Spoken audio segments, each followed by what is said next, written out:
Good morning. Happy Wednesday. We here in Southern California are in a bit of a fog, literally. The house keeps coming and going in fog. So sometimes I see the blue sky, sometimes I don't. I have been dealing with some back pain thanks to all the people that are praying, sending texts. It's something I've dealt with before, so it's not new, but it's just frustrating to have to go through it again. But I am taking all the medications, doing all the things, trying to rest, which is super hard for me. But you can kind of get in a funk. And so with the fog outside and having to stay home and rest, I found myself in a little bit of a funk. But I'm coming because maybe there are other people out there that are in a little bit of a funk and need some encouragement or some love or some hope or something. So hopefully I can share some of that. I found myself, I'm in Genesis reading through, and so a few days ago I read where Joseph, this is like in chapter 38 of Genesis, his brothers are super jealous of Joseph, and so they decide, hey, we're going to send him down to Egypt. So they sell him. They literally sell their brother. I cannot fathom this, but anyway, jealousy does some crazy things to us. So they sell him. So Joseph's on his way to Egypt, and he finds himself now with Potiphar, who is an Egyptian, and he's in his household. So this is chapter 39. And, you know, this is totally foreign land for him. He is not, this isn't his people. This isn't his customs. And he's away from his family. And yet this is where he's at. So he's in Potiphar's home. This is the beginning of chapter 39. Now Joseph had been taken down to Egypt. Potiphar, an Egyptian who was one of Pharaoh's officials, the captain of the guard, bought him from the Ishmaelites who had taken him there. So he's been bought by Potiphar. And I'm just thinking, like, terrible situation, doesn't want to be there, no fun. But this is where he finds himself. And what I found throughout chapter 39 this morning was all these reminders of who is with us in these circumstances and how powerful that truly is. In this season of Christmas, we're reminded who came to earth to be with us, and that is Jesus, God himself in full human form. And sometimes in that human form, we can feel comfort because there's, you know, somebody to touch, somebody to see. A girlfriend and I have a saying, sometimes you just need a eyeball-to-eyeball friend, a face-to-face friend.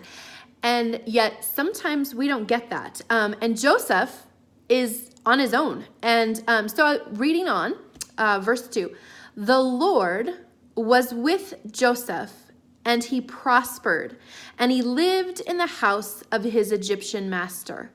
So I underlined this morning in my Bible. The Lord was with Joseph and he prospered, which is so counter what our brains get. Because when we're in a trying time, when we're in suffering, or when we're in pain, or when we're going through something so big, it is so hard to remember that God is actually with us and that can be a time of prospering.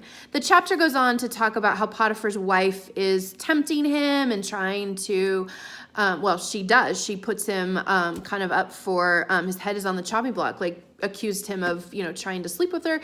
Doesn't happen. Joseph is living by God's rules, following God, loving God with all of his heart. So then towards the end of chapter 39, Joseph's master, Potiphar, gets angry because of the accusation of his wife. Totally legit that he would get angry, and decides to put Joseph in prison. So Joseph's in prison, and reading in verse 20, but while Joseph was there in prison, the Lord was with him. He showed him kindness and granted him favor in the eyes of the prison warden.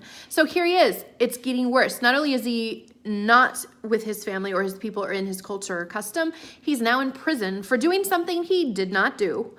Talk about stink. But yet God, again, reminds us in the scripture, the Lord was with him. And then as I finish the chapter in verse 23, the warden paid no attention to anything under Joseph's care because the Lord was with Joseph and gave him success in whatever he did. So this morning, wherever you find yourself, back pain, trouble parenting, loss of a loved one, trying to get out from underneath an addiction, disputes within family members, loss of a job. There's so much happening in our world and to our people. And it is hard. These are hard things. But can I just say that 3 times in the chapter of 39, Genesis 39, we are reminded God is with us. It doesn't make this any easier. It doesn't make it, happy, joyous, but it is that comfort and that peace. And maybe it's just our mantra that we just say, in this time, God is with me. Friends, thank you again for doing life with me, for loving on me. And I hope today that you are reminded that God is with you where you are. Know you're loved and live like it.